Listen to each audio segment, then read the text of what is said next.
Hi there, this is Matt Wakeling and you're listening to the Guitar Speak podcast, produced here in Sydney, Australia and zoomed all over the place through Apple Podcasts, Stitcher and, whatever kind of podcatcher thing you like to use.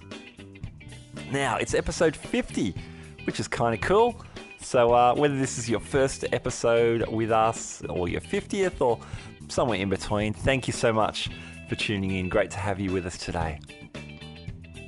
Now, in today's episode, we speak to a fantastic guitar player and a very celebrated songwriter and producer who I've admired for many, many years. I'm talking about Mr. Phil Buckle. Now, in the early to mid-90s, Phil's band Southern Sons were all over the Australian and Asian music charts with 3 critically acclaimed albums that also enjoyed a lot of commercial success and, in no small part, driven by Phil's amazing songwriting. During this period, Phil found himself working alongside John Farnham. In fact, Phil wrote about half of the Chain Reaction album, which was a huge hit in the early 90s, and also found himself in Farnham's touring band, following in the footsteps of Brett Garsed, who we interviewed a few episodes ago. If you've heard that, you'll recall Brett had nothing but great things to say about Phil's playing and musicianship.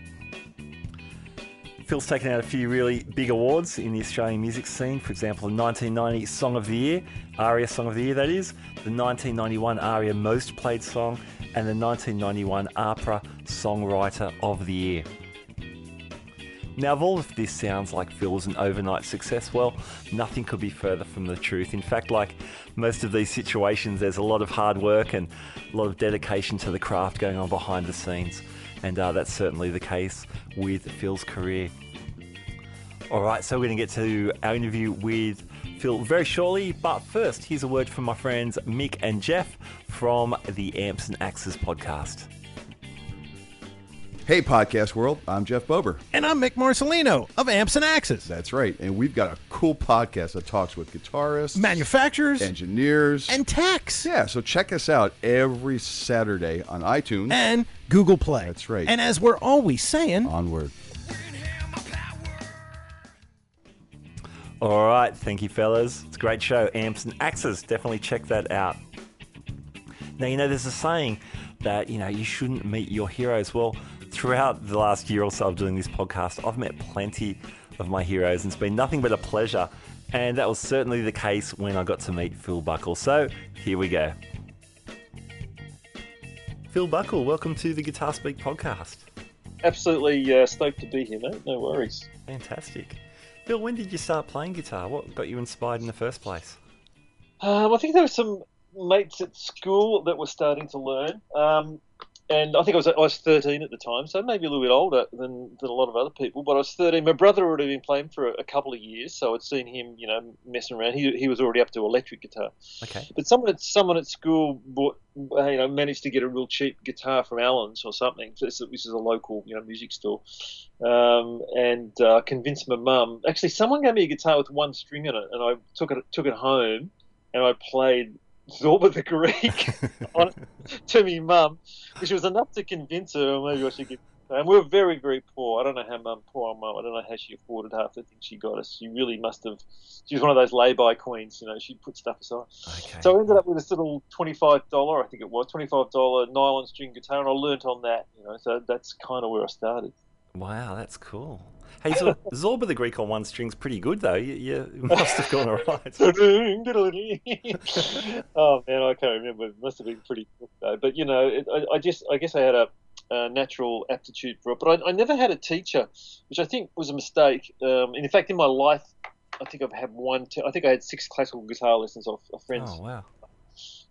And I think, there's 2 sides to that. I think you could turn around and say, well, I kind of learned everything myself. I learned it all by ear, blah, blah, blah, blah. But I think that process might have been a bit quicker if I had had a teacher, Sure. Might have short-circuited a lot of stuff. But I was playing harmonica before that. I made my mum go and buy me a chromatic harmonica because I'd seen Stevie Wonder do his chromatic harmonica. Oh, I thought, wow. This silver flashing instrument, this exploding. I just loved Stevie Wonder. And of course, it was pretty. You can't, I couldn't get lessons for that, and all you got was the little easy harmonica method book. But the good thing about that was it had the picture of the harmonica and it had little arrows telling you what the notes were and there were numbers on the harmonica. So I knew that number 4 was C and number 5 was C sharp and blah blah. Okay. Yep. So I could figure that out. So that means that I could actually blow notes on it and actually write the music down, which is pretty crazy because I had no idea how to write music. But from the book, I could figure out these notes. That must be what I'm playing. And I think I actually wrote a piece of music. So you can see that from the very early days, I was going to be a writer. And I actually took that piece of music to school when I was 13, and the piano player played it on the piano. And as soon as she did that, and the class listened. Wow. And as soon as she did that, I thought, that's it. That's what I want to do. How exciting! Your first comp played by a pro. There you go. And I guess that's, that way of attention seeking or something. But it seemed magical to me to have something in your head, be able to put it on the paper and get someone else to play it. That's a magical thing, I reckon. Wow, that is really cool. And yeah, like you said, I think it set the scene for what was to come.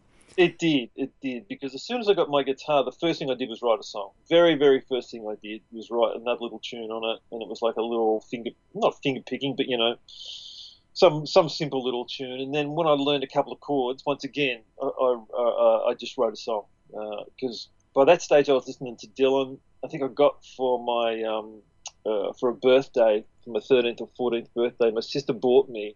And thank heavens she did. It's amazing how people can change their life. She bought me Bob Dylan's Greatest Hits, and I just loved it. That had all the good songs on it right there. So you're working out those songs and working out the chords, and got my harmonica again, and got a harmonica holder, and I just wanted to be Bob Dylan basically. That's great, man. Very cool. So I started off with this folk thing, and stayed with it. That 6-string, 9-string guitar turned into a 12-string guitar, which was probably a big mistake. I talked Mum into it. We were in Allen's one day and I saw this thing and I thought, that looks amazing. It's got 12 strings. It's twice as good as a 6-string. Not really knowing that would stop me in my tracks for probably a year because it just was so hard to play. Okay. Even the simple chords I knew were very hard to play on it. Yeah, so I used to sneak out the back to my brother had a bungalow out the back. And I used to sneak his electric guitar because that was really easy to play. He had some piece of junk. It's probably a collector's item. And that was a Kenora. I don't know if they're ever going to be collector's item. And, I had a mate with a Kenora. Yep. There you go. Yeah, very good. Yeah, he stripped all the paint off and painted it blue for some reason. But cool. He had a little den out the back, and I'd go out there and he'd be playing Hendrix and Cream. And so that was my introduction to that, my brother playing. And he used to have a band, so the band members would or the drummer would come over and he'd set up his drum kit in the bungalow. This was magic, of course. And so we'd go into my brother's room, we'd be listening to Cream, and we'd be listening to Hendrix, and the scene was set, really. I wanted to, that got me interested in electric guitar, although I didn't get electric guitar much later than that, probably not till I was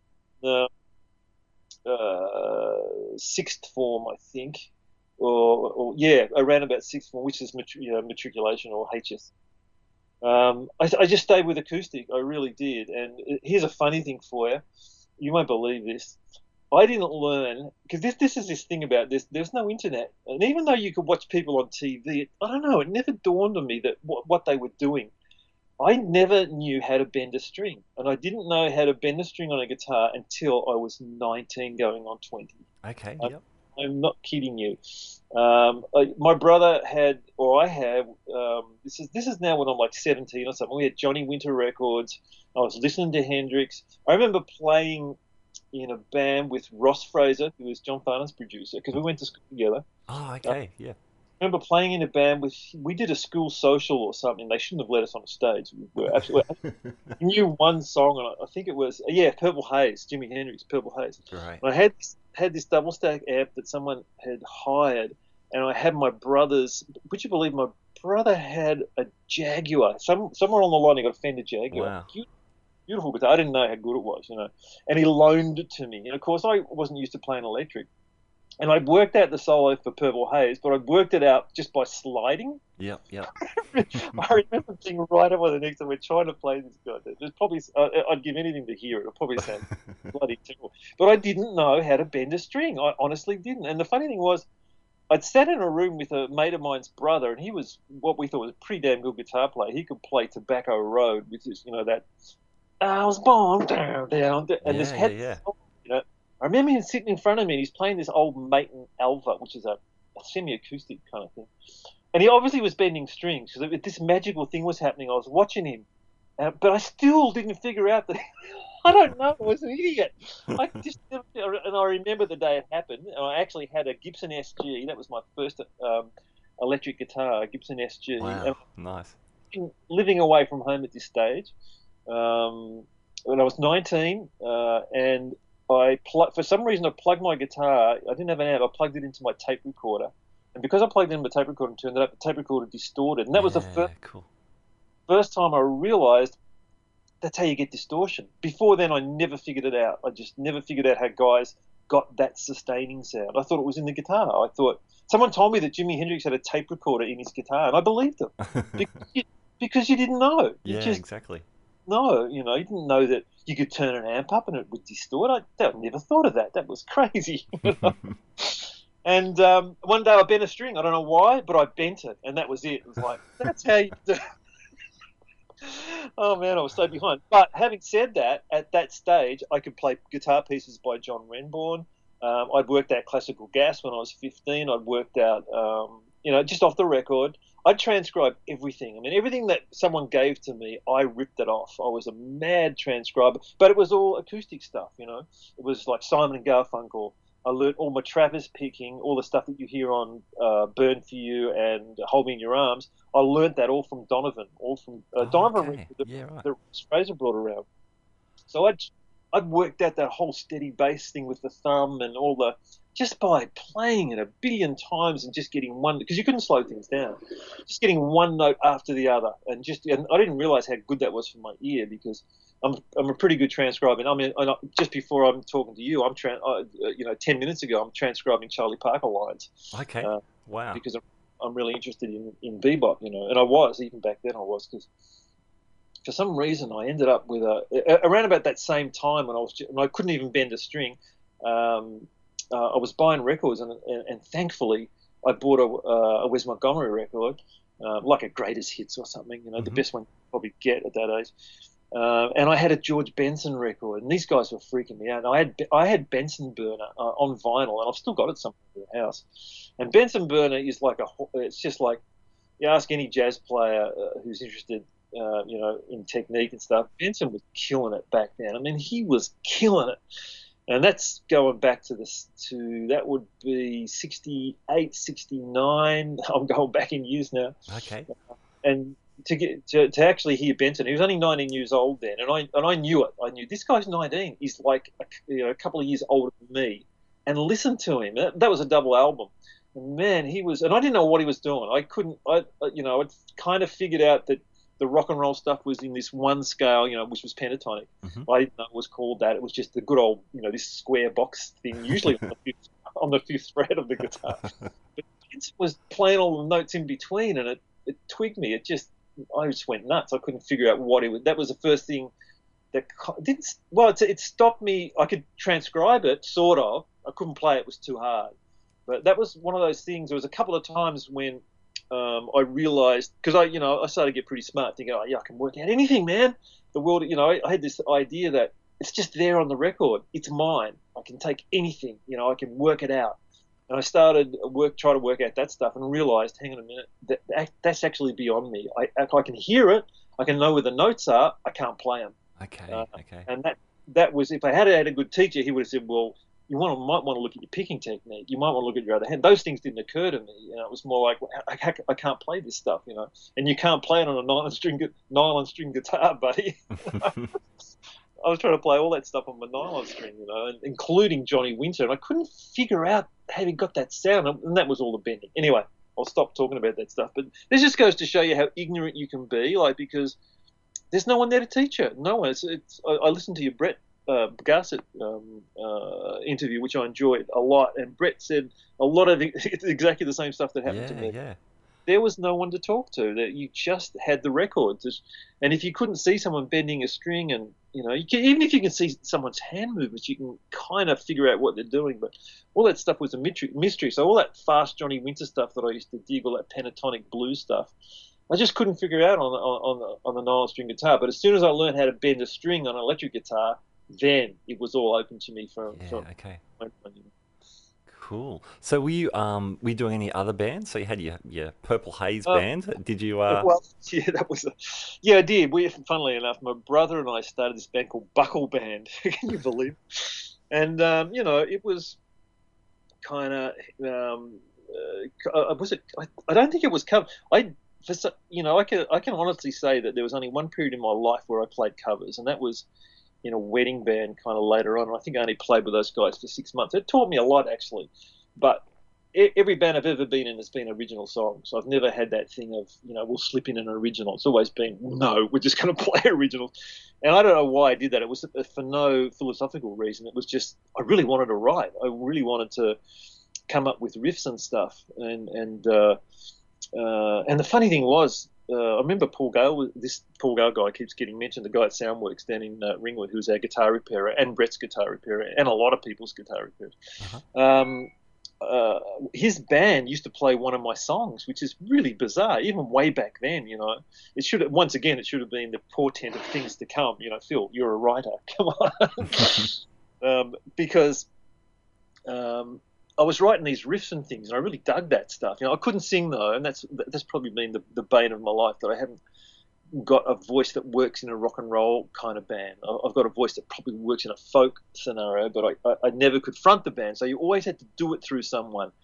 There had to be someone else involved, and thus that has probably been the bane of my life, actually having to do your music through someone else, especially if you're a writer. You've got to find a singer. Yeah, sure. And let me tell you, there's a lot of guitar players around. There ain't many singers, and it's still true today. Anyway, I digress. But so that was my journey. With all. I'm kind of glad I stuck with the acoustic stuff, because it really got my my right hand together with all the picking and stuff. Okay. Yep. I did classical for a little while, and that also taught me that it got to a point in classical. I was playing a lot of Tarrega. I used to like Tarrega stuff. And drop D tunings and stuff like that. I used to love the melodies and stuff in his. But I also realized when I started to play some really difficult stuff, I think it was chorus or something. Is it a Villa-Lobos thing? I think it is. There's a section in that which is real nasty to play. Like your left hand has to be pretty bloody strong to do that. And I realized I'm not very good at this. And if I want to be good at it, I'm going to have to devote my whole time to it, and I just wasn't prepared to do that. So I kind of gave up on the classical stuff and stayed with the rock and roll. Sure. Which other rock players were you listening to? So there's Johnny Winter. Clapton, Hendrix, and really that was it. I mean, I really had a love of early Clapton. Probably because I grew up listening to the Wheels of Fire album, and in my youth, when I should have been taking drugs and drinking a lot of alcohol, which I wasn't, because I just was never inclined to do that. During that period of time, it was Cream. It was, and everybody else. I mean, all my mates as well. I mean, that was the cool thing to listen to, and it just so happened I loved it, and just loved the lyric, because I'll probably make a lot of people mad, but that was when, Clapton. Everybody questions, was that guy really that good? Well, actually, something, he was.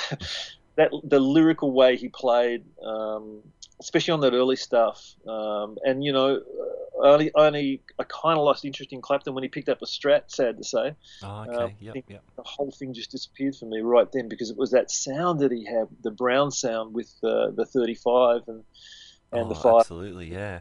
Like on Fresh Cream and those records. Oh my God! He used to breathe. I mean, his phrasing was just so good. Anyway, and that stuff I used to love. And in those days, I wasn't into the whole technique or into shredding or anything like that. It was just that sound. How do you get that sound, and how do you make those phrases? I knew he was just using the pentatonics and stuff, and it was real simple. But what got me, and I could work it out, not a problem. That stuff isn't hard to work out. But what got me was, how did he think of it? How is he putting those phrases together and making them sound so good? It was that little bit of magic behind it. That's what interested me. That's what I couldn't transcribe. I couldn't figure, how does someone do that? I didn't understand people's history. I understand it now. I didn't understand that he had his own history. He was listening to certain things because I couldn't read about him. There was nothing to read. There was no internet. Sure. You don't understand what these people's influences are, what they listened to, and how they got to their point. Definitely.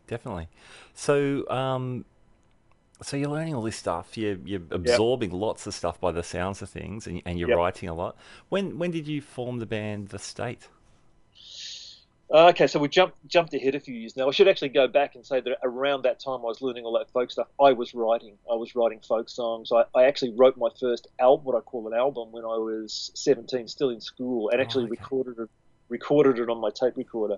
So it was pretty certain that I was going to be a songwriter, even though that I didn't know it. I just thought it's a bit of fun writing songs about my girlfriend and her horse and whatever. And actually, I have I've got an acetate of that somewhere, because we used to be able to go down the street a couple of suburbs away for $10.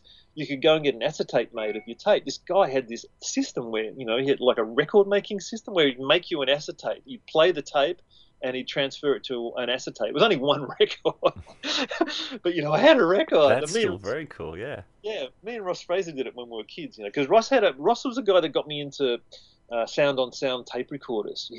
I had a tape recorder which I could record stuff on, but it was all one take. It was like you just recorded with your guitar and your voice through one microphone, and you recorded your song. But Ross had gone one step further. This is the guy that ends up being John Farnham's producer. He'd bought a sound-on-sound tape recorder. He could record a track and then overdub. To me, this was freaking unbelievable. The things that you could do with that. So anyway, let's jump ahead. So I was just letting you know that I had started writing songs. So you're getting stuck in. Yeah. So The State came from a band called the Cutters.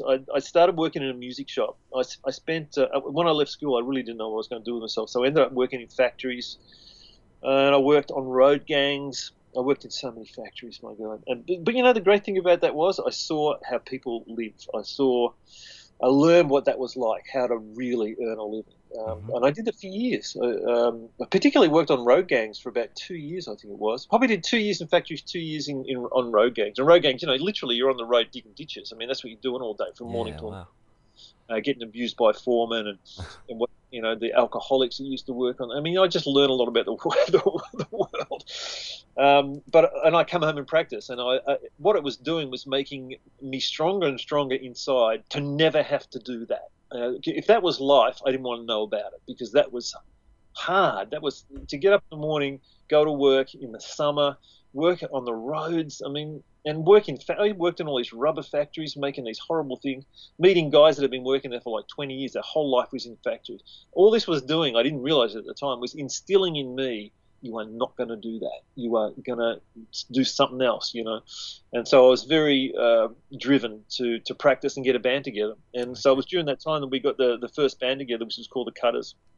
Just me and a bunch of mates, and I was working in a music shop, so different guys would come in and I'd befriend them or whatever, and we ended up rehearsing at the shop, and we started doing some gigs, and then but that was around I don't know what years that was, in the early '80s most probably. We've jumped to now. Okay. Yeah. And there were bands like Pseudo Echo and that era of kind of pop bands, and they used to come into the shop, and I'd see these guys. And I got to say. I knew nothing about anything. I'm not kidding. I didn't know anything about the way the world worked. I didn't know how the pop industry worked. I just didn't connect with anyone that could teach me about that stuff. So I had to learn about it sort of working in the shop. And I'd see these guys come in and think, wow, these guys don't really have to work. They're in a band, they play and they're on the radio. I'm like, that's great. I want to do that. That looks, and they write their own songs, which really attracted me to it. Of course, I didn't know anything about pop writing. I used to just write my own stuff, this weird kind of folky. I was always attracted to strange chord changes and all that sort of stuff. So I was really into that, and I was really into, because I'd grown up with the folk stuff. I'd also grown up with Joni Mitchell, who was a very strange artist for me to be, for a young boy or teenager to be into. But tell you what, she saved my life, that woman. And it was Ross Fraser who brought those records around to me and said, listen to this. And I'd hear these. I heard Blue, the album Blue, which is a freaking classic album. And that was all about songwriting, all about lyrics and feeling. And that used to give me the shivers listening to that stuff. Even when I was a teenager, I was so drawn into that stuff. That was powerful. I wanted to put the power, whatever that power was, I wanted to put that into the songs and into the guitar playing. To me, it was always about emotion. It was always about that feeling thing. If you could make other people feel the way that she made me feel, or the way that those kind of artists, Dylan, her, other great artists, from singer-songwriters from that time, and I was into also Legato as well, not as deeply as the other two, but they were doing my head. They were making me grow. They were. I just thought that's the power. I didn't put it into words like that, but that's, looking back on it now, that was the tree I wanted to climb. That was the power. That was the, my stairway to wherever the hell it is I wanted to go, sort of thing. And you can kind of see, I mean, I'm jumping all over the place now, but I give up. I can't be lucid. You can see it when a song like Burn For You came out, that what the hell was, for its time when that came out, there was nothing like that around. That was just, I mean, apart from Ross and John's contribution to the song, and they did contribute quite a lot, but the feeling in that song, that's what I'm talking about. I was heading towards that for the whole time. That was going to, and it was only a fluke that it happened, actually, but that's where I wanted to go, and strangely, that's where I ended up. Okay. It was all about that feeling thing. But anyway, so we got the band together, and we started rehearsing, and that's a whole life lesson right there. I mean, learning in bands and stuff, and hanging with your mates, and learning how that kind of dynamic works. But I was singing in those days. I was a singer in the band. And I have a kind of I don't have a rock and roll voice. I have more of an alternative kind of voice, I guess. But I wanted to do, for some reason, I wanted to do kind of pop stuff. Now we're talking about, the Police. We're talking about U2. We're talking about singers, and we're talking about even foreigner bands like that. Yeah, wow. These are the bands that were on the radio. Those guys could sing, man. And I knew I couldn't. I couldn't do that. Those guys were singing A's and B's, A's easily, B's and C's in chest. And, I wanted to be Sting. Because he had everything, man. He had the songs, he had the voice. To me, that was the dream. But I couldn't be him. I didn't have the voice. But I was writing these songs that were way beyond my range, and with all my weird chords and all the rest of it. But it was good. I mean, we started to gather a following, and in those days you could. I don't know what it's like now, but in Melbourne in those days you could get a residency at a pub, at a good pub, and you could build your following. A bit like the way people build a following on YouTube now. We used to have a Wednesday night residency at a place called the Prospect Hill Hotel. And we started building that joint up, and we ended up getting to like 200 people there, just with 100% our own material, all my songs, and just us playing with my crappy voice and all the rest of it. But we just built it, and the members in the band would change, would come and go. And we got to the point where that band, The Cutters, was actually drawing record company attention. We had record companies turning up to the gigs, so it was kind of heading in the right direction. And then I was playing, I was soloing, I was at that stage I'd heard Holdsworth, I'd heard Brett, but at that stage, because Ross Fraser was a mate of mine, you see, even though he'd left the shop by then. I don't know. Yeah, he'd left the shop ages. He'd probably already done, because he started off doing Send Me an Angel with Real Life. He produced okay, yeah. Oh, he did that as well. Wow, cool. Yeah, he did. That's how he started. Yeah, he did the clap thing. Send me an angel. Yes. He used to do that from front of the house, actually. He had a little clap machine. Oh, really? And so Ross was kind of mixing in a whole different world that I didn't understand. He was really mixing with the big boys. He was hanging out with Glenn Wheatley, and hanging out with, and Glenn asked him to do Whispering Jack. Well, they didn't know it was going to be Whispering Jack. Glenn said to him, it was generally like, well, what are you going to do with John? Have you got any ideas? And so Ross was very resourceful, and I'm pretty sure this was just before the Whispering Jack album. Okay, yeah. what had no. Hang on, I'm getting my dates mixed up. Maybe I hadn't heard Brett back then. But anyway, that But time that I you knew Brett from the shop, hey? that's exactly Like right. you Brett said, used yeah. to, yeah, he used to come into the shop, and I remember one day, actually Brett told the story when I was in there making coffee, and I heard this. Stuck my head out the door and going, "What the hell is going on?" And that was the first time I heard. I'd heard Holsworth, but it was above me. It was beyond me, you know. And I was really entering more as a songwriter kind of thing. I'd had my Clapton phase and all the rest of it. And I guess my technique was kind of more in that rock and roll thing. Although I must say that at that stage when I met Brett, I'd started my interest in bebop. I'd heard Pat Martino. I'd heard, as I mentioned before, I'd heard Wes Montgomery. Yeah. I had a real interest in that stuff. And I'd started transcribing it. I didn't know what it was. I couldn't figure out why are they playing different notes. It's not in the pentatonic scale. It's not even in the major scale. What is going on?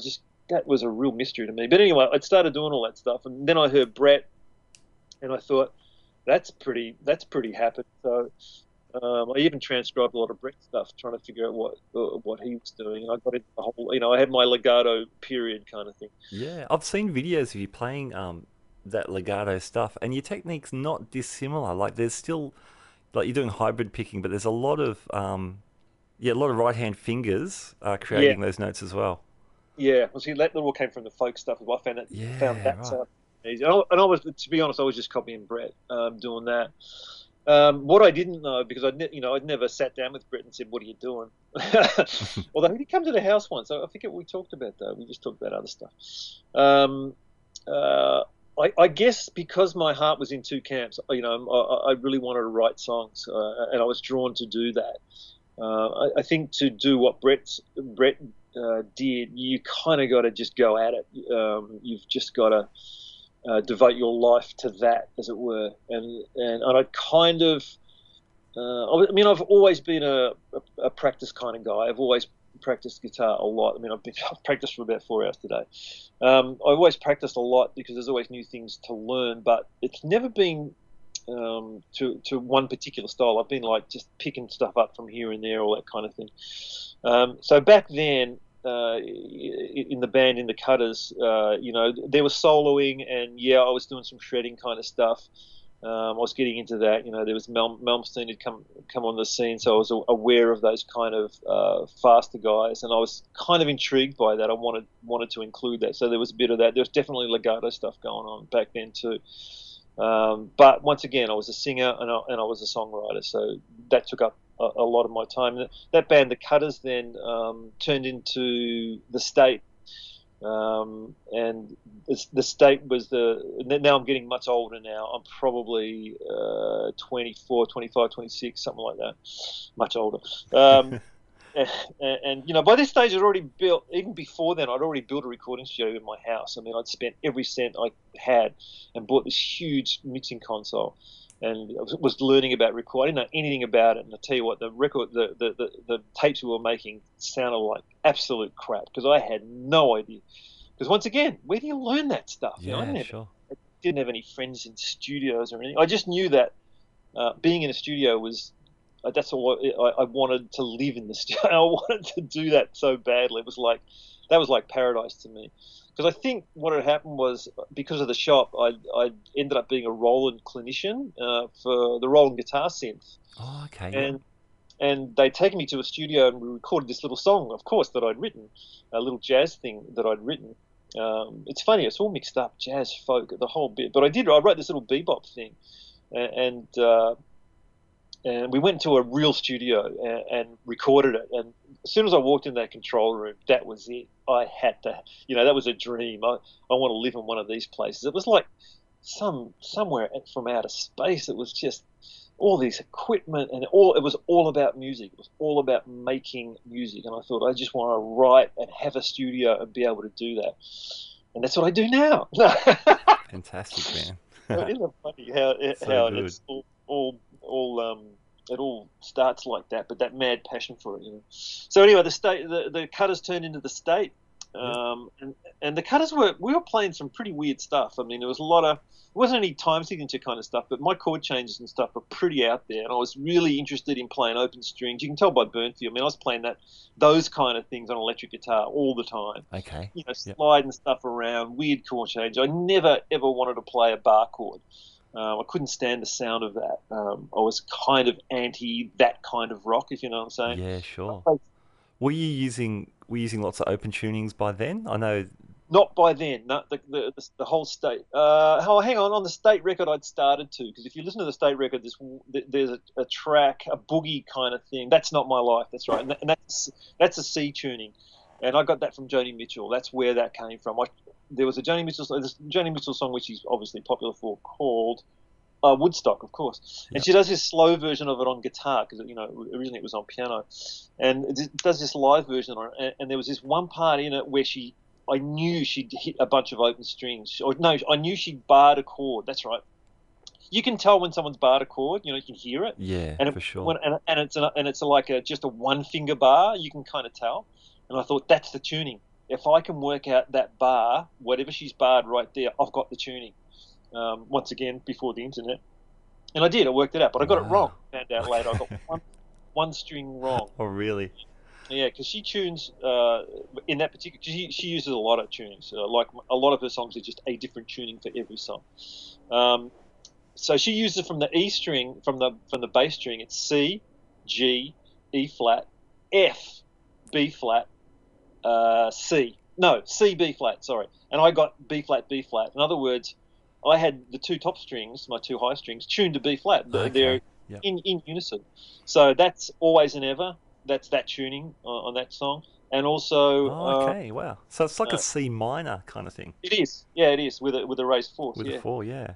Yeah. And that's also You Were There. That's when, if you get on the internet... actually, I got on the internet last night. I couldn't believe it. There's 2 clips with 1 million hits of You Were There. That's our biggest song. It's actually bigger than Burn For You for me, You Were There. Wow. Because of Asia. People in Asia just love that song. Okay, yep. And there's so many cover versions on it on YouTube, and because no one knows the tuning, they all try, poor buggers, they all try and play it, and some of them do a good job too. But yeah, so the tuning did start back in the state days. Okay, yeah. And then the state, we'd had management by then because of the Cutters. We'd gathered record company interest. We'd also gathered a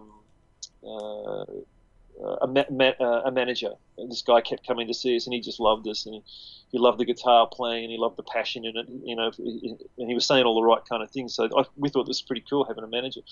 And this manager was really well connected. There's a guy called Peter Hoyland, and he was connected to 2 other guys who were nightclub owners, and they owned in Melbourne the biggest nightclubs probably ever, bigger than the ones that are there now. They owned a nightclub called the Metro, top of Burke Street. Yeah, top of Burke Street. Top of Burke Street in Melbourne. Huge venue. They actually. Anyway, so they were connected to kind of like the club world, and they had another one called Inflation, and they owned another place called the Grain Store, and these were pretty cool places to kind of play. Not so much the clubs, but the Grain Store was a great rock and roll kind of venue, and we ended up getting a residency there as well. So we were kind of learning. We were cutting our teeth, We're doing that standard thing you could do back in the day. You would just get gigs, and it was hard to get gigs. It wasn't easy, but if you were good enough, you'd get gigs, and you'd get asked back, and then you might get a residency, and suddenly you're building an audience. People would come out and see bands, and they were listening to original songs. I mean, completely original. The whole set. I found a set list the other day, and it was like 23 songs. Every one of them I'd written. There were no covers. It just never worked because I couldn't sing anybody else's material. So that's when Virgil Donati joined the band too. Actually, he was in the Cutters. He'd come to see us. I think we'd supported him. I think he was playing with Tommy Emmanuel or something. And he saw us, and he really dug the material, which was really nice, because he's this guy, this incredible, and he's digging the songs, So it was, it was kind of about the songs, really. There were better guitar players around than me, but it was the song thing. And so Virgil was in the band. We had, but we still didn't have a record deal. That was probably the hardest thing in my life, getting the record deal, because I don't know. We just got knocked back by. It's the old story. I won't bore you, but we were knocked back by everyone. Every record company that got one of our demos knocked us back. Not good enough, or just not. Because I didn't understand pop. I just thought the best thing you could do is be original. Do your own stuff and do it your own way. That's what's good. Surely everybody knows that. But I didn't understand the pop world and how it worked. I soon found out though. So there was never a single on our demos. No one understood what the hell we were doing, and I just remember our manager. He worked so hard, and he believed in the band so much. I mean, we almost had nervous breakdowns because at this stage I'm probably about 27 or something, so I'm getting old. I'm thinking, it's not going to work, man. I'm too old. Because really that kind of pop, or in those days, it was about youth. They weren't signing anyone who was old. Jesus, they were signing 19-year-olds or 20-year-olds, and heaven help you if you were a girl and you got past the age of 22, they weren't going to sign you. So I was feeling a lot of pressure, and then I got a call from Ross Fraser, and by this stage Ross had he'd done Whispering Jack. He was like, he was on his way, well and truly. Whispering Jack was huge. All that sort of stuff was happening. Yep. And he was working for BMG back in the day, before BMG got bought out by Universal. Yep. And he rang me as a mate and said, mate, no, he signed us. He signed the state. He was the only guy. And it was only because he was a mate, I reckon. Mind you, he probably heard that, if we produced this, we could do something. And we'd recorded our first record at my place in a little flat on a Fostex 8-track tape recorder. Poor Virgil. Can you imagine getting Virgil Donati to play drums with his fingers? I mean, there was no lock drums on that record. He was playing an SP12 drum machine. Okay. Unbelievable. This is the guy that played Holsworth. May he rest in peace. Alan, that is. Yeah. So there's Verge, because we couldn't afford to go into a studio and record drums or anything like that, so we just done it all with this. And so you can hear that State album. It's up on someone's put it up on the net. But Ross signed us for that, and that was the first time someone said to me, "We need a single. You got to write a single." And I thought, "What's a single?" I didn't know a single. Catchy. Has to be catchy. You have to, have a really good chorus. I thought, okay, all right. So in that moment, it hadn't dawned on me, because I never thought about things that way. I kind of crossed over into the pop world. I'd come from the total alternative jazz, Chick Corea, because I'd gone through that whole period too. Yes, prog rock, the whole thing. I mean, it was a mad Mahavishnu. I mean, Mahavishnu is probably one of my biggest influences.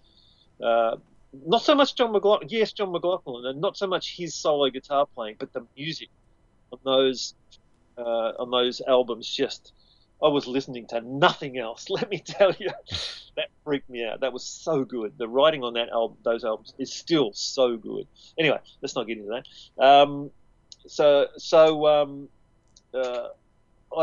I was into all that stuff. I was Mr. Alternative, and all of a sudden, there's people saying to me, "You got to write a pop song." But the funny thing was, I didn't have an adverse reaction to that. I didn't sort of go, "Oh no, I'm only going to do my stuff." I was like, "Yeah, I'll do that, no problem." So maybe you could say that I was quite willing to go to the dark side, but because I didn't feel like I was giving anything up. To me, it was just another challenge. It was like, okay, well, I'll do that. Yeah, cool. We can have some of the sort of more whacked stuff, and we'll have some of those other songs to make the record popular. To me, that was okay. I didn't have a problem with that. And so I wrote this song called Real Love, pretty crappy kind of pop song that was going to be our single, and we released that single.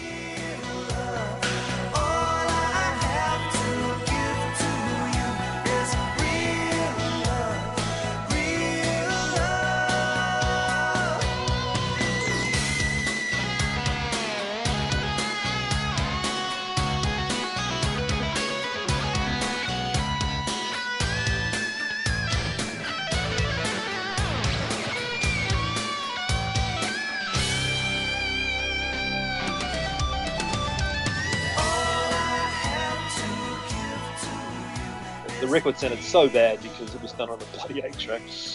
So nothing happened with that record, but Ross still believed in us. That's the thing about Ross. Ross Fraser is one of those guys, if he can see something in you, he believed in it. And he put his balls on the line for us, that guy, and he signed us for another record. Now this time and by now we were signed to BMG. This was a big deal in those days to actually get a recording contract, and we did. We got signed to BMG, and they had enough money for us to go in and make a record. I don't know if you want to keep talking about this stuff because it's going to get into the whole band thing now, but I don't know if you just want to talk more about the guitar playing side of things, but really during that period, my guitar playing was really about songwriting. I mean, I remember I was doing a lot of legato stuff, just practicing it for fun, but really I was really concentrating on kind of writing. Okay, yeah. And then the first Southern Sons album happened when we replaced me with Jack, and I wasn't the singer anymore. Then you've probably heard all this stuff before. I suddenly heard what he could do with a song and started writing for his range. And that's really when I got comfortable as a songwriter. I didn't have to worry about, I can't write that note because I can't sing it. By that stage, I'd written a big chunk of Burn For You. I'd already written it. This is around just after the State album. Okay, yep. So all that stuff was sitting around. Just to jump in there, so the first Southern Sons record, that came out in 1990, and yep.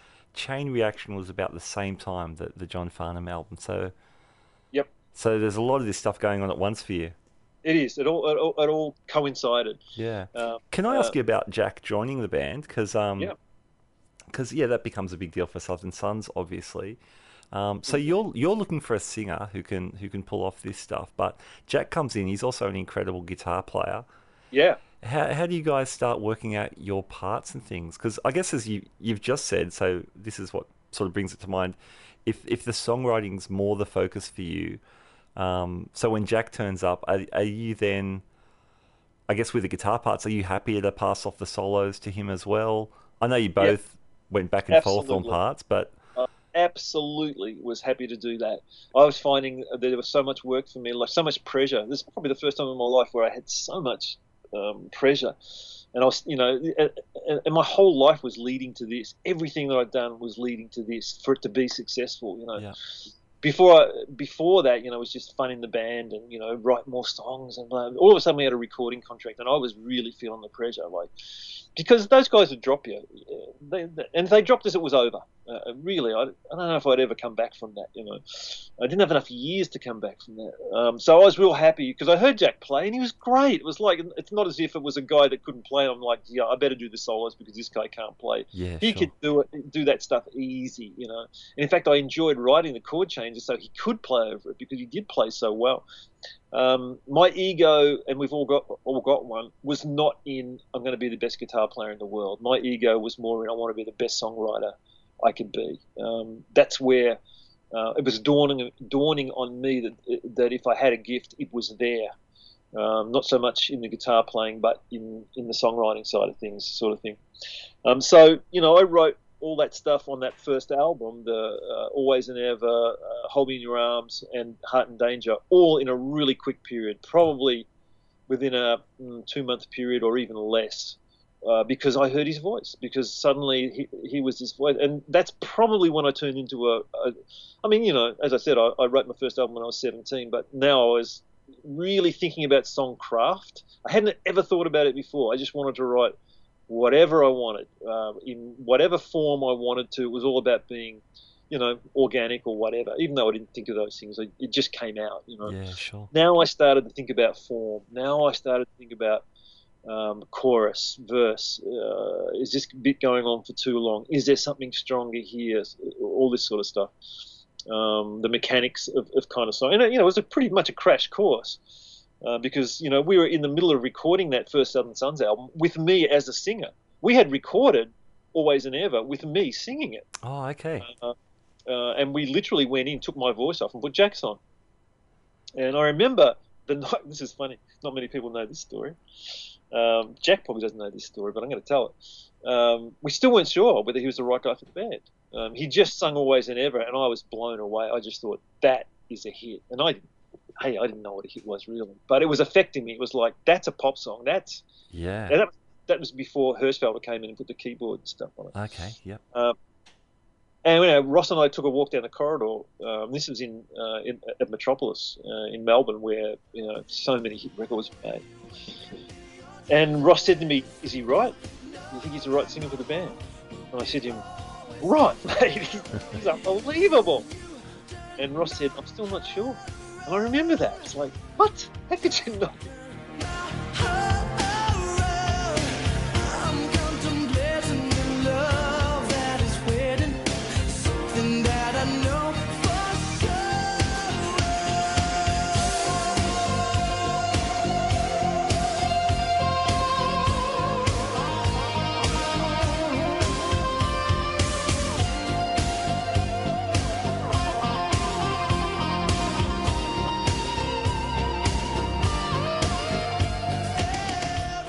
I think he was worried that he sounded too much like John. Okay.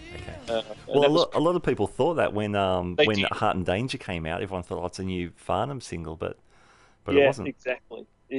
They did, and of course, it was our job to deny it. No, he doesn't. But John was one of Jack's heroes. I mean, gosh, and at that time, John was, even if you weren't into pop music, even amongst us musos, who were into jazz, who were into all different forms of music, everyone knew John was a monstrously good singer. Even if you didn't like some of the stuff he'd done, you knew that no one could sing like this. This guy's a monster. He's just unbelievable. So it was. We got Jack in. We replaced all my vocals on whatever stuff we'd done. I wrote "Hold Me in Your Arms." I wrote "Heart and Danger" in that period as well. And then I get a phone call, and I think then the record got released. And it started doing really well. Luckily, Heart and Danger got picked up, but it almost didn't. It almost failed, and if it had failed, it would have been over right then and there too. But what happened was, this is the story I heard. I don't know if it's true, but in those days, you had to get your record on FM. You had to get it on, and you had to get national airplay. It was all about the radio. It still is, I guess.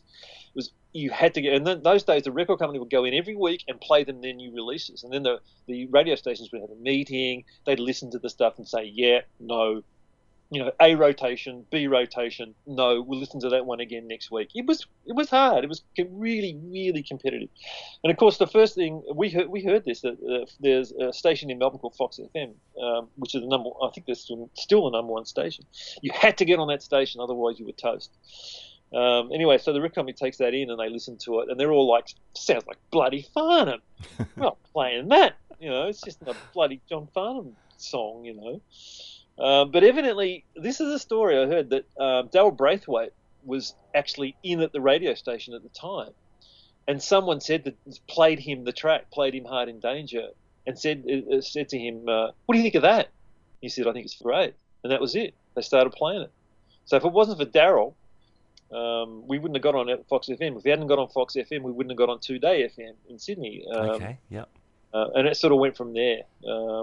So then, the record's sort of taken off. I think we had a single in the top 5 or something, Heart and Danger. And then I get a phone call from Ross, and he says, "Mate, John's recording an album. You want to come and ride with him?"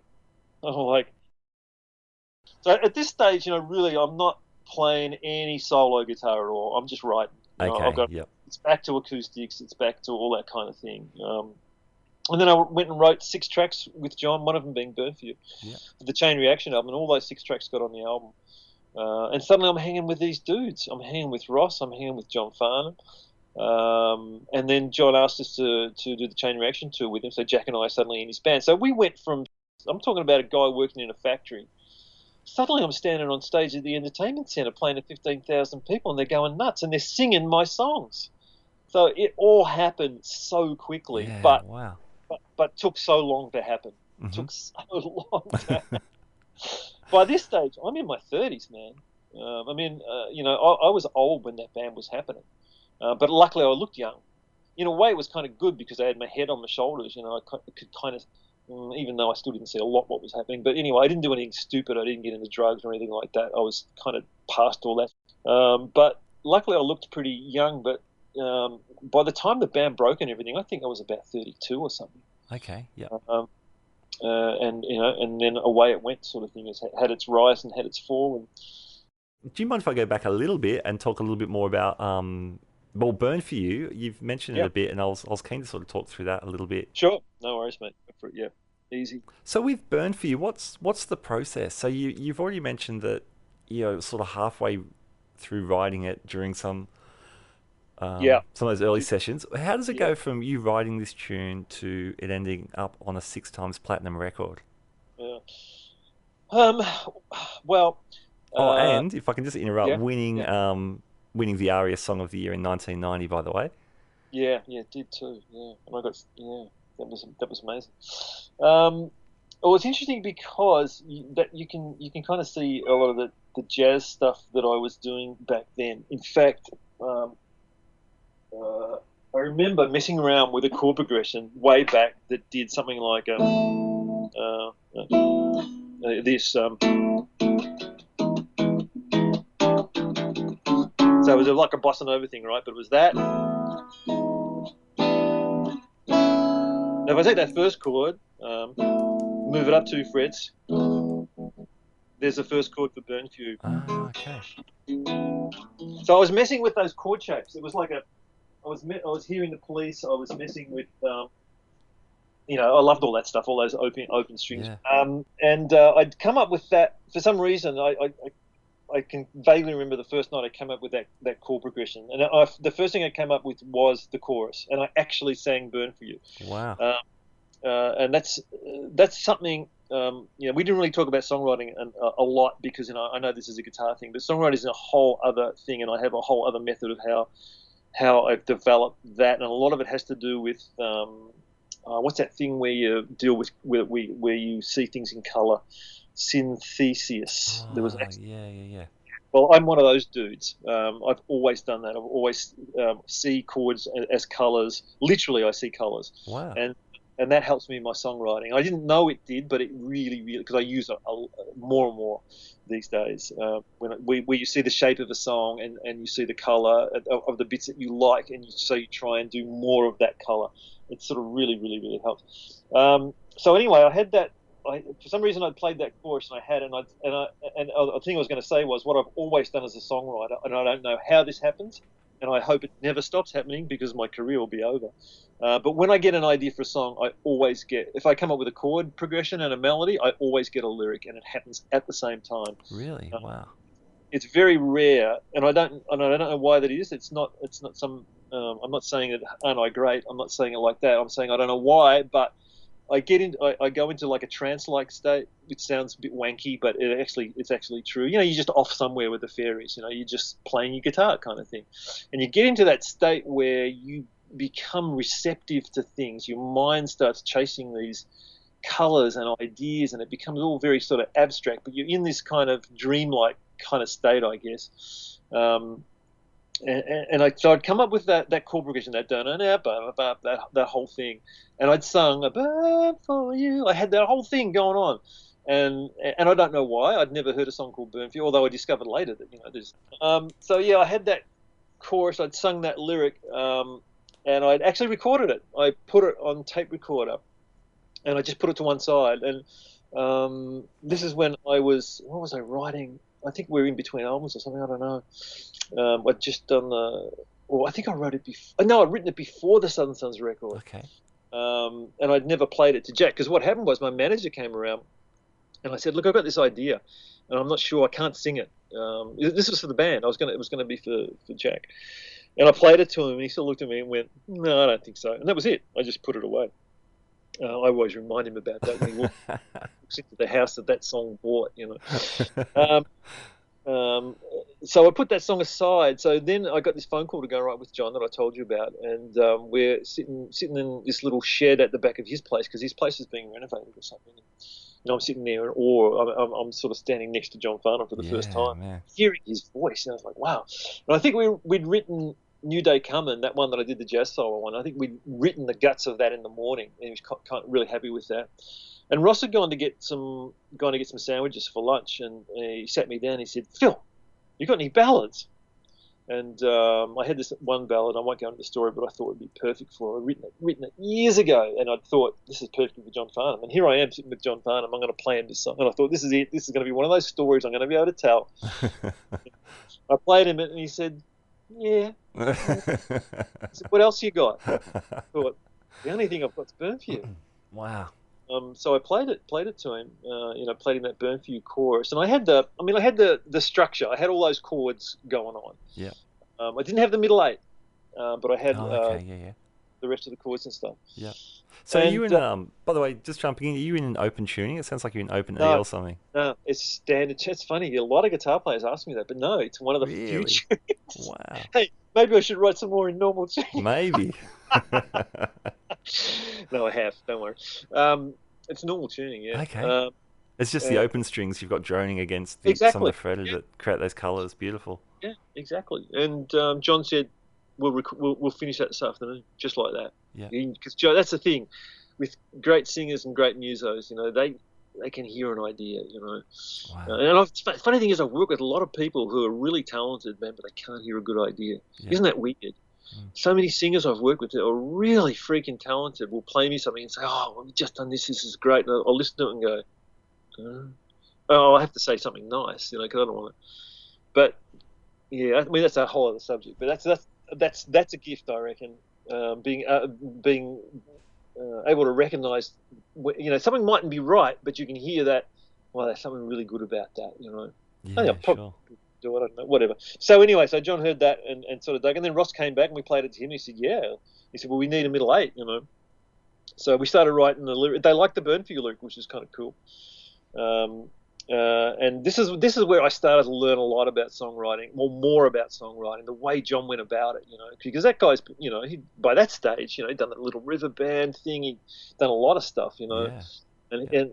and here I am for the first time there. So I hadn't done any co-writing before that, none, zero, zilch. So here I am writing with a singer of much talent and of much prowess with his voice. He could do a lot with that voice. So little things about the way he would approach a line, the way we'd move lines around.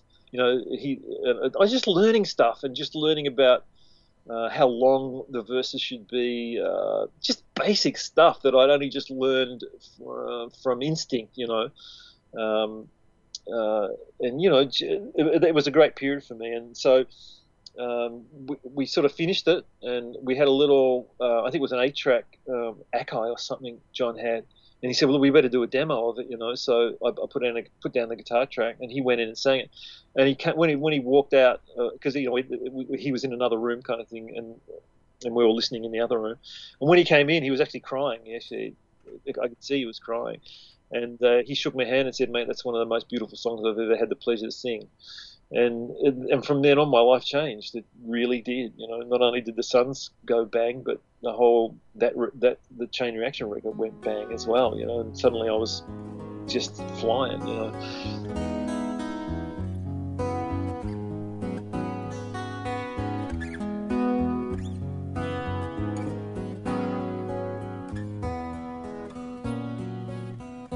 Got myself into some trouble tonight. Guess I'm just feeling blue. It's been so long since I've seen your face. This distance between me and you.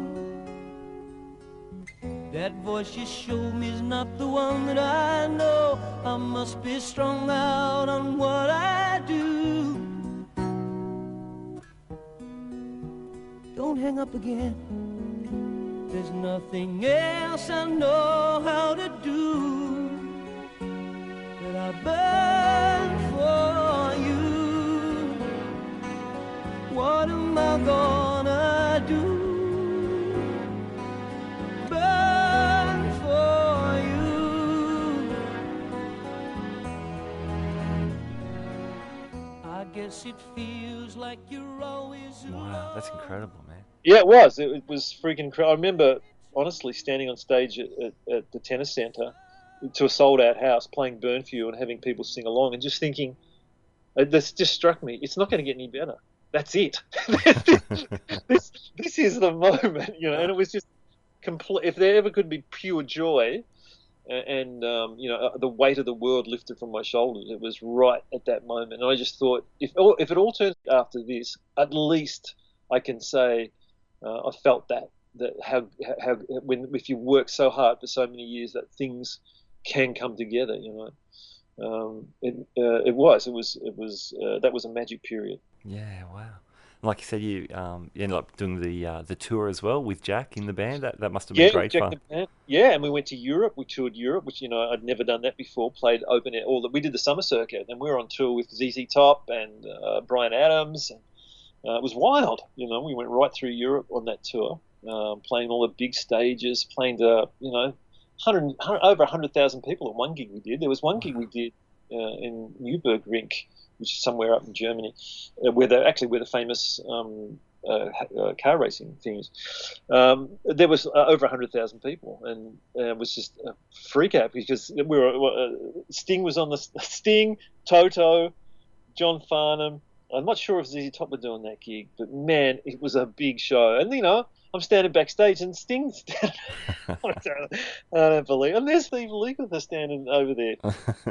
So all that stuff was just amazing. It's just a whole different world for me. Coming from working in factories and working on road gangs, and suddenly I'm sort of hanging around with these guys. Great, man. Yeah, it was great. It was one of those stories that you read about, and it actually happened. Yeah, wow. You've kind of downplayed the guitar playing side of things, but one thing I loved about the Southern Sons records is that the tunes they're super catchy, like super hooky. Yeah. There was great guitar playing for me, the you or Jack. Yeah.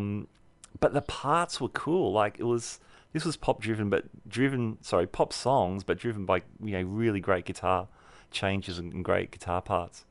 Yeah, I think because I guess my concentration wasn't on so much soloing and stuff anymore, even though I still kind of was doodling with it. I remember even when I was writing the Sons album, I was still turn on the distortion pedal and doing all this legato kind of stuff. Yeah. I've got tapes and tapes of that. No, just practice tapes. There's a great video of you and Jack trading solos on what's that tune? Make a Move. Make a Move. That was an old State song. And actually, it was a Cutters song. It goes right back to the Cutters, that song. And if you listen to the lyric of that song, it's about me working in factories. It's about you've got to get out of this. You've got to, if you don't do it, if you don't make the move, you're just going to be stuck forever. All that stuff is about that. But I'll tell you one funny story that I just have to tell because I don't know why. Because I've done some songwriting clinics and stuff, and this always actually when you talk about these things, sometimes it makes you realize what the hell was going on. But that song, our first single, Heart in Danger, that whole song is about me selling. I mean, I'm not trying to draw attention to me. I'm not trying to like that. But that lyric, people thought it was a love song or something. But that lyric is about me selling out. That lyric is about coming from the whole jazz side of things and the whole prog rock thing and the whole McLaughlin thing and all that stuff. Coming to be a pop guy.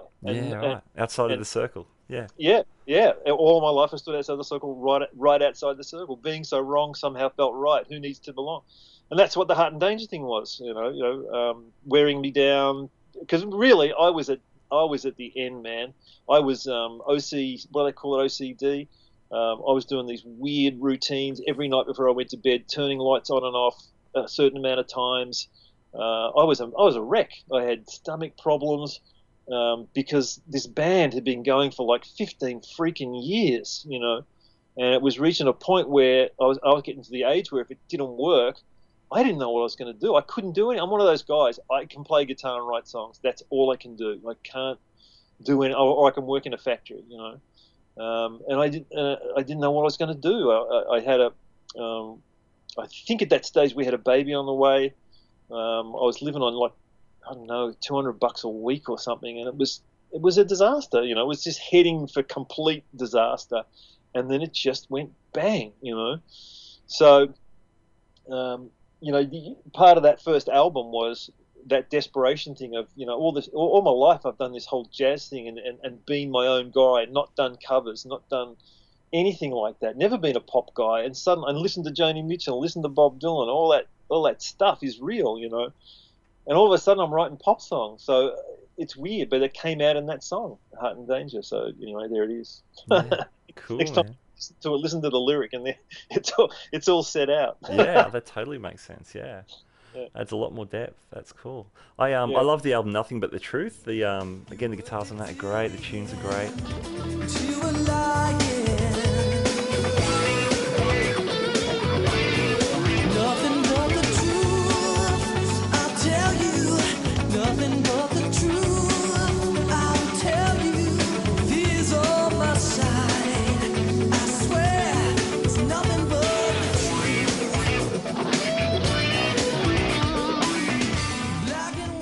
yeah, I think there's a bit more kind of sophistication, a little bit more.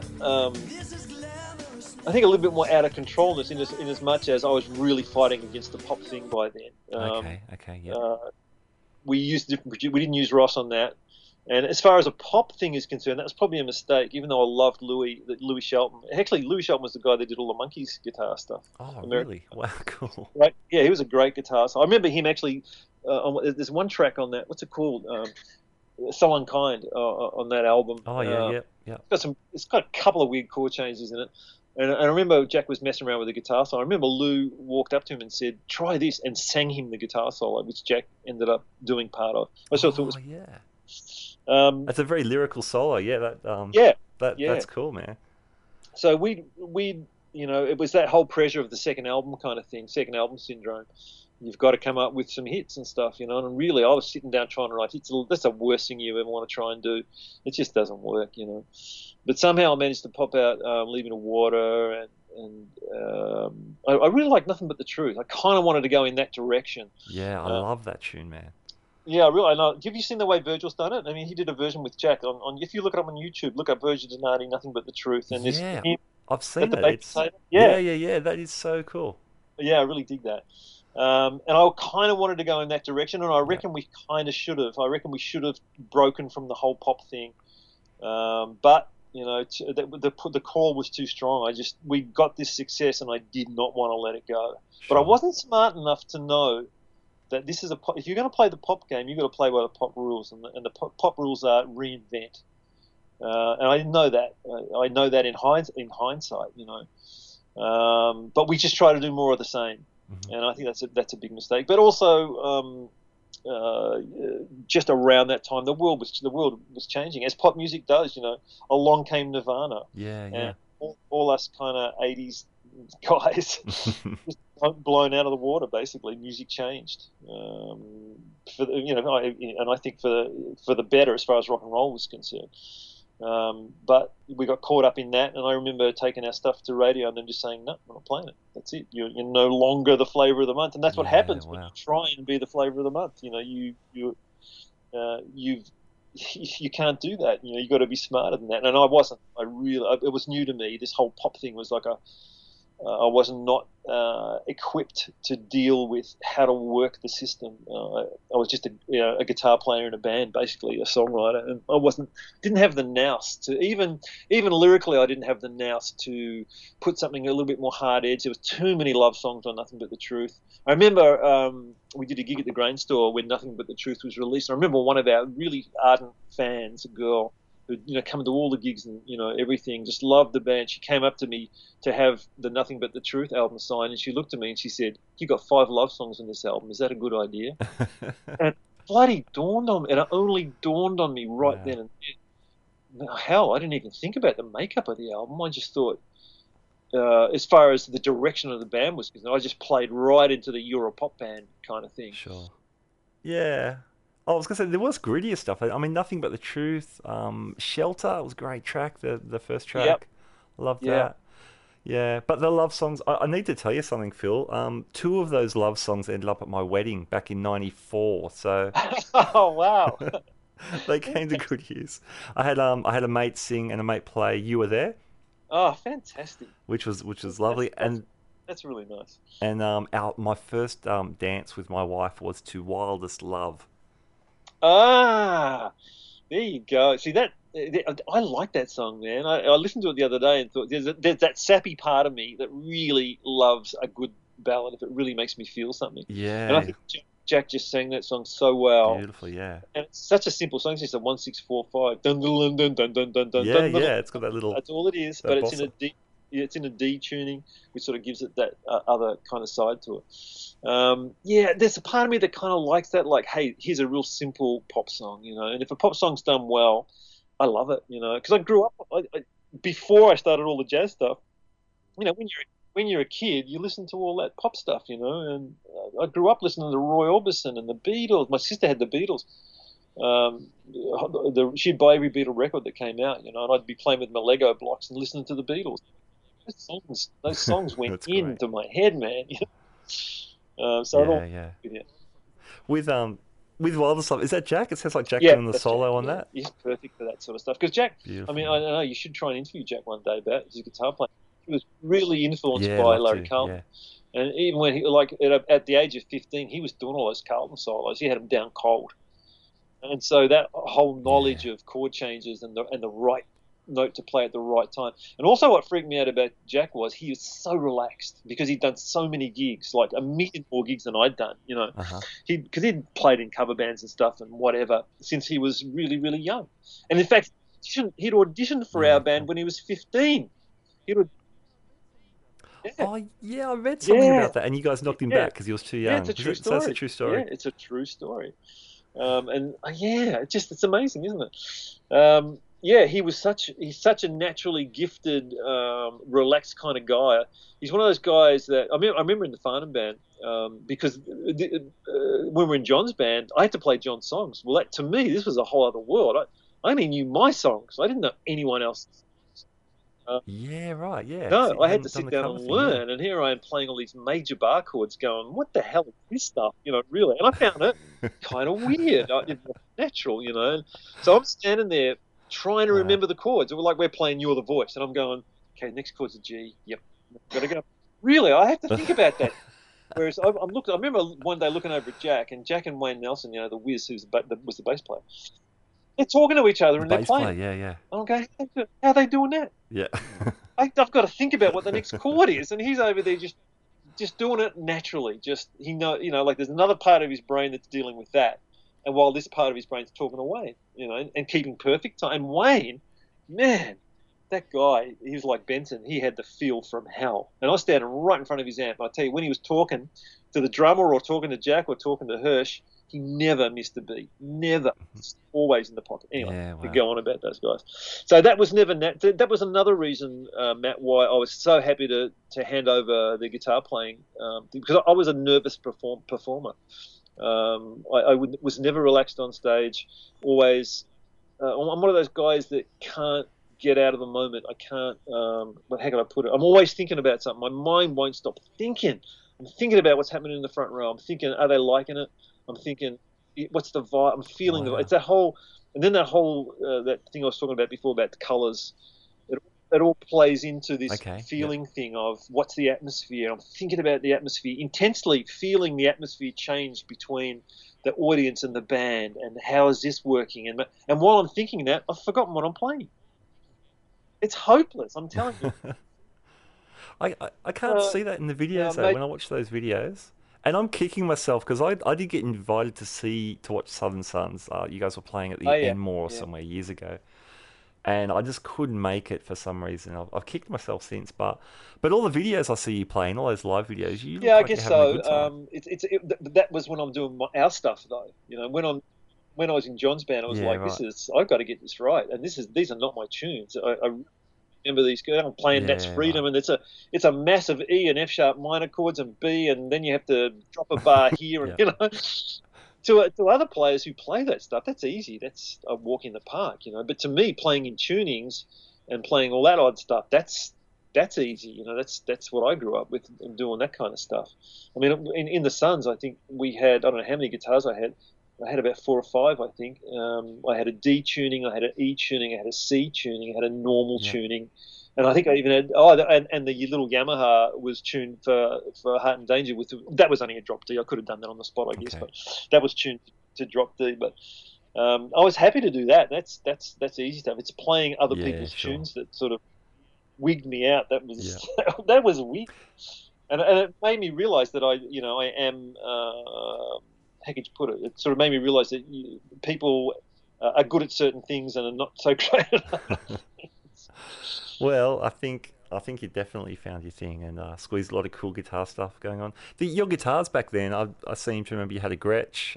There were some Yamahas. Was there any deal with Yamaha? It seemed like you're playing those.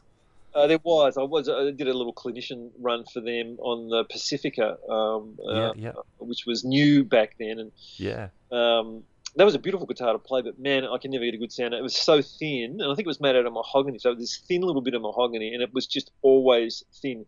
And a good example of it is that clip you talked about. You can hear when I'm soloing and when Jack's got this huge fat sound with his Charvel. With his, Did he Charbel? I think it was the white one. That was a great. I think it might have been, yeah. Yep. Jack was always changing his gear and all the rest of it, and I'm trying to sort of keep up with him, and it's like I couldn't on that guitar, that's for sure. I just figured it was the mix.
I remember throwing that guitar off stage one, literally. Really?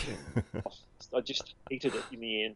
I'm sorry for anyone who plays the Pacifica. I'm sorry, but it was just the type of material we were playing, and it never make it sound fat. And I had, I had this huge rig.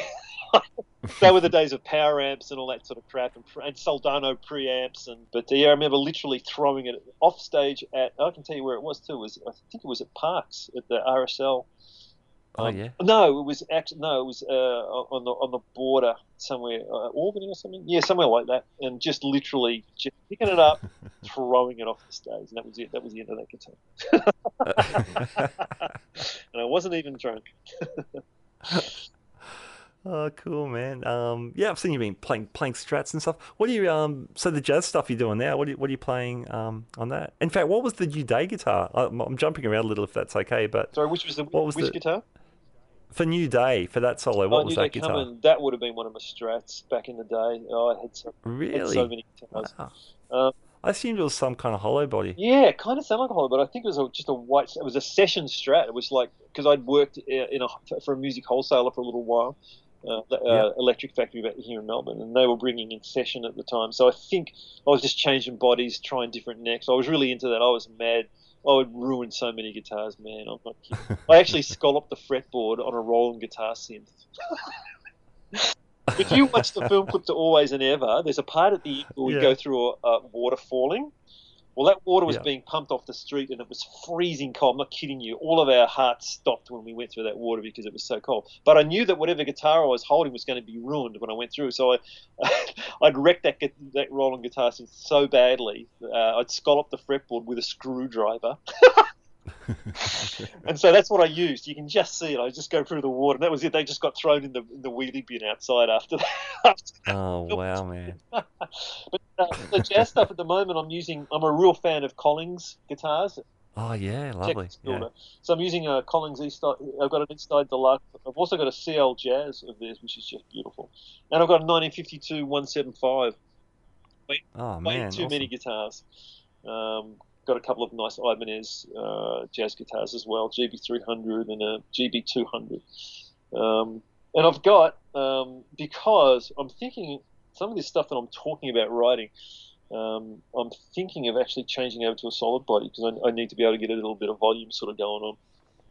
Okay, So cool. I was in Japan visiting. We're visiting our daughter at Christmas time, and there's an Aussie guy that works in one of the music stores there in Tokyo called the music store's called Ishibashi, and actually there's a YouTube clip of Tommy Emmanuel visiting the very shop that I went to, Ishibashi, and there's an Australian guy that works there, and it turns out.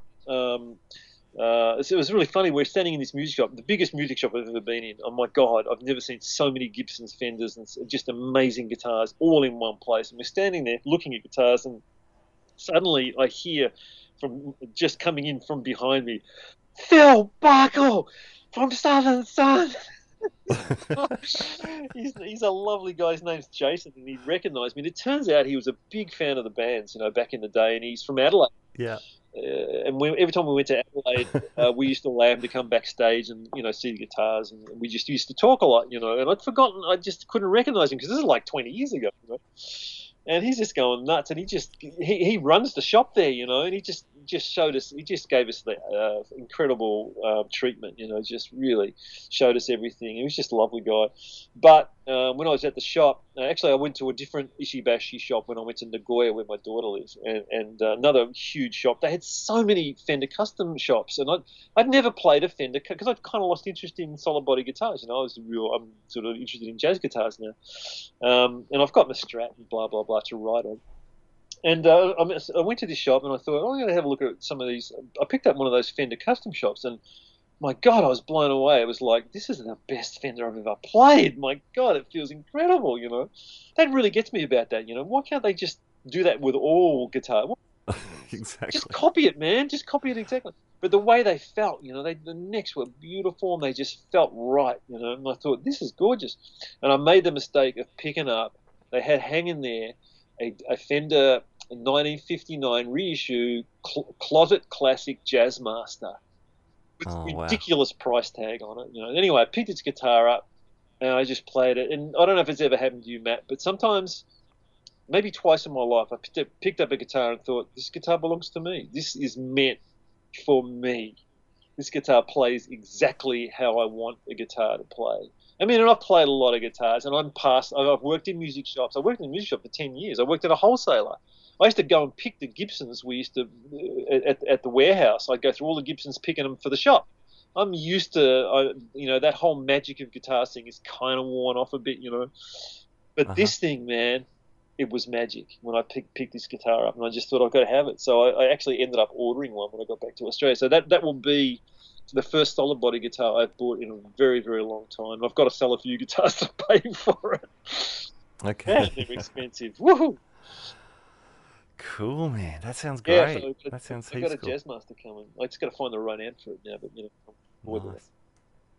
That could be the guitar for this stuff. I reckon it could be, because the acoustic thing is that's great for the 50s kind of thing, but I don't want to do a 50s thing. I want to use the language when I want to use a different sound for it. So I reckon this could be a good starting place. And then I have to experiment with gauges of strings and whether it can take flat wounds and whether flat wounds are the right thing for it, because flat wounds are great for this technique I'm using, especially the picking technique, because you hit the string with the pick sideways, and on flat wound strings it's quite a nice smooth sound, but on round wound strings you can hear the little okay.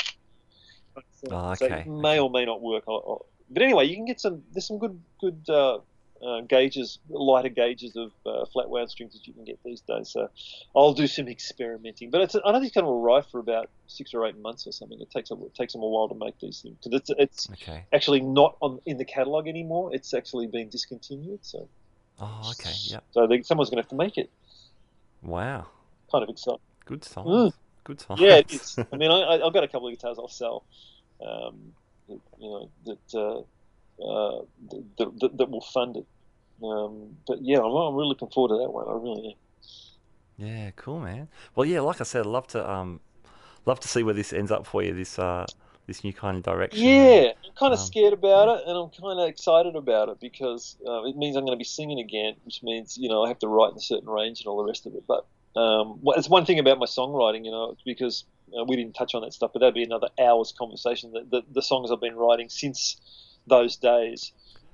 Yeah, well, there's a whole host of people you've written with. It seems like you sort of hit the ground running after Southern Sons anyway, because every man and his dog wanted to start writing with you then. Yeah, I mean, but unfortunately for me, the whole pop thing, the whole let's sell a record and get some airplay and make some money, that kind of thing died. Everybody started sort of downloading. So luckily for me, long story short, I started writing production music.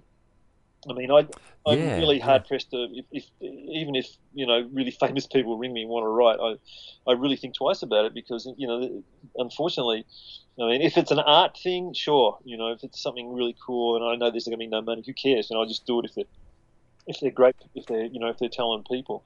It's good to work with with talented people, but it's really hard to make a buck as a songwriter in the pop world, because in Australia there's kind of no pop world for a start. That whole thing of being a songwriter and writing for other people, that just doesn't work. I mean, unless you're a seer, you want to get into that kind of thing, but that's a whole. I'm not that. That's a whole different kind of trip. Any band worth its salt are writing their own songs. Any singer-songwriter, they write their own stuff. They don't need some songwriter. So I started doing this production music thing, and I've been doing it for this is my 12th year now. It was 11th year last year. This is my 12th year. And I tell you what, man, it's the best thing I ever did. I started writing for Universal, and production music is usually instrumental stuff, but they wanted me to do songs because I'm a songwriter. So anyway, long story short, I've got about 30 albums of this stuff, and wow, I've got over 600 tracks circling the globe, all being played somewhere, and it supplies me with a living, And the great thing about it is no one steals it. Every time someone plays it, I get paid. So it's kind of back to that kind of that transaction that it always should be, I think anyway, where you do your work, you write something, and the person who uses it, you get paid. The songwriter gets paid for it. It's not a lot. You don't get paid a lot for every time it gets played, but I make up for that by numbers, because that's the other thing I discovered by doing it, is that I'm really prolific. I can write a lot of songs, and that's really served me well. So for the last 12 years, I've been sort of stockpiling all these songs. Everything I write goes out internationally, which and that because of the internet, that barrier has been broken. The Sons, we could never get released in America even, because you had to go there and convince them that it was going to work for them. We never could do that. We got turned down by the international companies. We were released in Asia and just pirated. We didn't make any money out of Asia. Okay. They were really big on pirating. They just make their own CDs, Yes. I remember signing some of them. Like, hang on, this cover looks a bit dodgy, Oh man, it's not funny, but it's so bad it is funny. Look, man, I remember standing in the kitchen of this house that as I said, the Sons and the Farnham stuff had literally bought, and saying having a conversation with my manager, and he said, with these new modems that this computer thing that people have got, that you can download a song in less than 2 hours. Well, I'm going to him, yeah, but 2 hours? Come on, man, they're never going to download an album. Famous last words. Yeah. Wow. So I managed to sort of bypass all that stuff, and I love doing what I'm doing. I'm going to do it until I drop dead, I hope. Yeah, awesome. I'm sort of backing off a little bit because I want to get more into writing my own stuff, but I've got this big library of songs sort of circling the globe and get to write what I want. It can be rock and roll. I mean, I'm doing this next album I'm doing is like a retro. It's not even a vocal album. This is for a UK company. This is going to be a retro 60s guitar Tarantino kind of thing. Lots of spring reverbs and yeah, nice. I wish I had my jazz master for this project. And then I'm doing another pop album after that, an indie kind of pop thing. So I get to work with a whole bunch of different singers, write a whole bunch of songs, and they get played, which is it's wonderful, That's great. So I sort of fell on my feet there, but it got lean there for a little while. But that's the life of a muso, I would imagine. That's sure. Nothing new to anyone. Yeah. Well, Phil, it's been so good talking to you, and I do feel like we could keep talking for another couple of hours on all this stuff, man. But I really, for sure. But I really appreciate your time and your candor and your stories, man. So good. It's like therapy, mate. I should be paying you.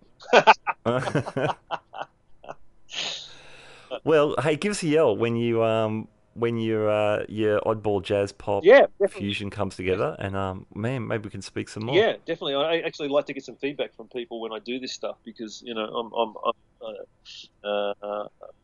sort of open. One thing I've learned about all this songwriting stuff is that because I'm doing a lot of writing now with people in the UK. I went and lived in the UK for 6 months because of this, this production music that I'm doing, and met a whole bunch of incredibly talented people. And I'm writing with them, and it's amazing. It's opening up a whole other world of stuff, and I found that there's a big part of me that really digs co-writing and getting other people's opinions, because I did spend, as I said, I spent 10 or 11 years or 12 years doing this production music, and I did that on my own, just in my studio by myself. And you start to go mad. You start to go slightly mental. I could see it happening. And then to go out and then meet these guys, and they're incredible musicians, just incredible musicians. I mean, I'm talking about guys that are, doing really, really well, songwriters, MDs. I mean, I met and worked with the MD for Bjork, worked with the MD for Oasis, for High Flying Birds. I mean, these guys. Yeah, cool. To be hanging with these guys and I'm learning from them, man. I mean, these are like guys from another kind of part of the music business that I had nothing to do with, kind of thing. And I'm doing a lot of writing with them. But anyway, I'm going off track. My point is, I'm really digging getting other people's opinions and being open to it. So when I do get some of this stuff that I'm talking about, I will run it by you and just get some really candid opinions, so I can, just find out what I'm doing, because I'm kind of lost. But I'm just going to have a crack. I'm just going to get out and do it and just see what happens. Yeah, great, man. Sounds like fun. Cool. Sounds good. Awesome. Well, yeah. Well, thank you again, Phil. And great talking. Yeah, hopefully talk again. Love to. Anytime, mate. I can chew your ear off anytime. Cheers. Thanks, mate. All right, there you go. My conversation with Phil Buckle. I love that. I loved hearing all those stories and all the great stuff that's still going on. Obviously, Phil's still very busy in production and songwriting and doing his library music, and still finds time to woodshed a few hours of jazz stuff and push into some new directions too. So good stuff. Really looking forward to hearing more from Phil in the near future. Now, remember, you can listen to all of our previous episodes through Apple Podcasts or Stitcher, or if you head over to guitarspeakpodcast.libsyn.com, you can also get all of our episodes there. They're all free and available for download. We're also on the Facebooks and the Instagrams, so you can follow us there. And if you're enjoying the episodes, why not share them around your own social medias? That would be really cool. We really appreciate that. Now, we're going to go out with a little bit more of Phil's songwriting. This is a track already mentioned in the interview. It is The Wildest Love by Southern Sons. Yes, this was the first song my bride and I danced to over 23 years ago. Now, we don't usually do love song dedications on the Guitar Speak podcast, but we are this week. All right. Okay, thank you, Phil, for the song, and Jack Jones, aka Irwin, for the great vocal and guitar performance. My name is Matt Wakeling, and you've been listening to the Guitar Speak podcast. Bye now.